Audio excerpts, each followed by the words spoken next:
Hi there, Marge here from A Rose Grows in Harlem. I came downstairs to water my plants down in the basement greenhouse and I found some amazing surprises. So I thought this was a perfect time to give an indoor walkthrough of what's going on in here and to show you what I found. Again, I apologize. I will have an updated video of what's kind of going on in my life and some of the decisions that I've been making and how this channel is going to be going forward, but I figured in the meantime let me at least show you what the plants are doing. So let's take a look inside. Okay, first we will start with the pothos. This is the plant that I got from Lowe's. I was upset because it was $15 for a potted plant of pothos, and everybody has a family member or a friend who has pothos. You take these little nodules and you put them in the ground and they create new plants. So each one of these little bumps is a new plant. So it's very easy to propagate. So when I bought it for $15, I was originally upset, but then I found out that there were plants within, so I actually got a deal because it was about $1 a plant. So can't lose there. I feed these maybe once or twice a year.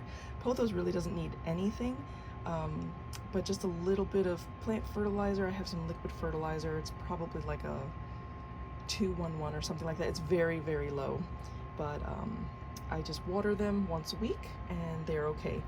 These are very hardy because they can wilt almost to death and you could bring them back with some water, and it's a great plant for beginners because it's very hard to kill them. If you have pets though, please note, cats, these are deadly to cats. My cat used to try to chew on them and I had to put them someplace that they could not be reached, so just be careful. Here is one that did not make it. Gardening is not all rainbows and sunshine. These are my poor Venus flytraps. I went away on vacation and I put water in here. This was months ago. I had these little things that I thought would be enough to feed them for just the week that I was gone, and it turns out it was not enough, so they dried out. So if you cannot take care of Venus flytraps, pass. But they're so much fun because they do eat all the bugs. This is one of my, what were these called? I'll put a text box up to give the name, but I had a plant that came as a gift, and basically these little succulent leaves fell off while I was repotting them into this over here. And I repotted these and this plant came up because each leaf has its own little, kind of like the pothos, it creates roots. So that is being watered from the bottom. This is my cheap attempt at taking care of the fungus gnats. This is a rose hip. There should be some seeds in there for one of my beautiful yellow roses that I have outside. So I will go through another time and see if there are actually seeds in there, and then we can start our Roses from Seed series again. These again are those beautiful succulents. They normally turn green, but because they're in this type of light environment, they have this cool red color. I was thinking about putting them back upstairs, but I kind of like them here, so I don't know. I'm having a hard time trying to decide if I'm going to use this as a seeding area or if I'm going to keep this as just an indoor greenhouse to enjoy flowers. So this is my citronella plant. Every year I buy citronella and I can't stand it. I leave it outside and it is not frost tolerant by any means. So I decided that this year I would propagate, and this one is going to be the mother plant. I only water this once a week and it does dry out. I think I'm gonna have to get a larger reservoir for water and just keep it constantly moist. As you can see, it's almost completely done. You can see where I filled the water up here. This level right here is where I filled it up to the water line there, and it's almost done drinking. I will also probably replant or repot this because I do want to make sure that this is better soil, because this is just the peat moss that it's in that came from the hardware store. But again, with citronella, all you have to do is cut off a stalk, put it in some water or right in the dirt, and it will create a new plant. So that's good. These are another type of succulent, and I really should start labeling these. But the surprise that I found is we have another flower stalk. And these surprise me. I think they come around every year. I'll have to look to see the last time that I posted this, if it was the same time of year. But these flowers are just fascinating to me, because I'm not used to seeing flowers on succulents. I am not a succulent, well, obviously not a professional, but I get them as gifts and I just love to have them. I mean, look at that. Isn't that gorgeous? They're so pretty. And I wonder if they can go outside, or if it's not going to be good enough. And I'm probably the only person who like kills her Christmas cactus. I think that's it might be a Thanksgiving cactus, because I think it flowers on Thanksgiving, but it has not flowered since I think I just give it too much water. I pay too much attention to it. But these, let's see, which one was the root? I think this one, this old one here, was the root or the mother plant. And it grows babies like this. They just come out the sides. And it's so cool, because you could just break them off, which is what I do, and I put them in other containers. So this one, this is like the 5th generation of this particular plant.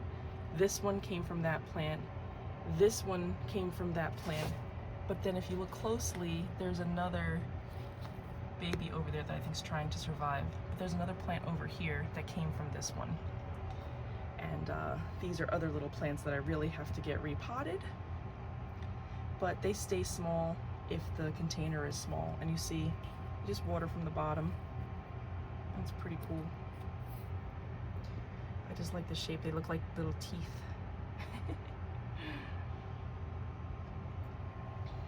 This is for my scraps. This is where any leaves and stuff go. It's kind of like an indoor compost bin. It's not meant to compost in place. It's just a place to keep the stuff so I can just go and dump it out later. And these are my avocado pits. Not doing great. This one I think is totally dead, because all the way up the stalk, it just kind of dried out. But I still feed it. And this one is a cutoff of this, because there is new growth here. Why is this not auto-focusing? Autofocus, there we go. So this plant had this bud here and this bud over here. Let me see if I can zoom in.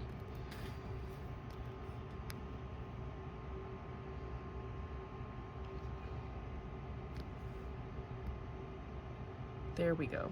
Okay, so you see these two nodes? They were just peeking out, and I was hoping that, because this piece over here was part of this. It was a big tall stem, and it was just very leggy. And I said, okay, well, let me put this one in dirt. I'll cut it off where the nodes are, and I will just keep watering it carefully. And lo and behold, I have been rewarded, because these have come up. And that's great there. And that's what I have here. So when I come down to water, I feel like I'm always surprised by what's down here. The garden that I have outside, the one in the backyard with the slope, and the one on the side yard with the fence, I'm kind of out there every day to look at stuff and make sure everything's going okay and that the cats are not pooping in there. But here, I don't always get down to the basement, so I don't always get to see what's going on here. And when I come downstairs, there's such a distance between my last visit, I actually get to measure, what's happened. So I wonder if I should take that into like my regular everyday practice, is that you'll see more change if you don't visit all the time. So if I'm, looking at my cucumbers, looking at my roses, if I don't look out the window for a few days and then I come out, normally I will see blooms or I will see something, instead of trying to anticipate, when is that flower going to bloom? When am I going to see the color and blah, blah, blah.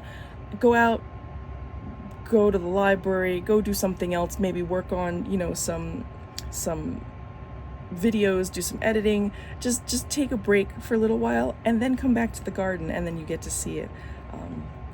And that's really a great surprise for me, and it really keeps me going when it comes to, how well am I doing as a gardener? Because if you're there every day, I want to see the progress every day. Don't get me wrong. I'm not saying that this is something that is not something that I struggle with, because I clearly want to go out there and see the progress. But if I give myself a little bit more time in between checks, I think I'll be more rewarded. So thank you for coming along. I know that this is kind of a short video. I'm still trying to determine if people like to watch the shorter videos, the longer videos. I'm just trying to make sure that there is some kind of date stamp attached to the progress of how the garden is coming along, because this is going to be a 5 to 7 year project, I know, and it may be slow to start, which is why I like to speed up the videos. Again, I'm like a stickler for wanting to see that progress. But so far it's been doing great. I'm learning a lot about propagating. I'm learning a lot about starting seeds indoors. That's always been, a very easy thing for me to do. But once the weather gets nicer and I start seeds outdoors, there's a bit more of a challenge, because you have to think about the birds that are going to eat the seeds, the chipmunks, the squirrels, the cats that poop in the garden, and all that type of stuff. So I appreciate all of my viewers who are, coming along the ride. It may seem a little disjointed and a little bit unorganized, but for me, what's most important is that I'm recording and I'm getting the dates down, and all of this stuff is being covered, and then, the organization can come later as I'm learning. So thank you for watching. Thank you for my new visitors. Thank you for visitors that are coming back. And do you have an indoor garden? Do you have something that you can work on indoor, whether it be something on a windowsill? Do you have a basement greenhouse? Do you have a little bit of light, or maybe like a little pot under a lamp? Because that works as well. A little bit of light can get you a long way. Thanks for watching, and I'll see you soon.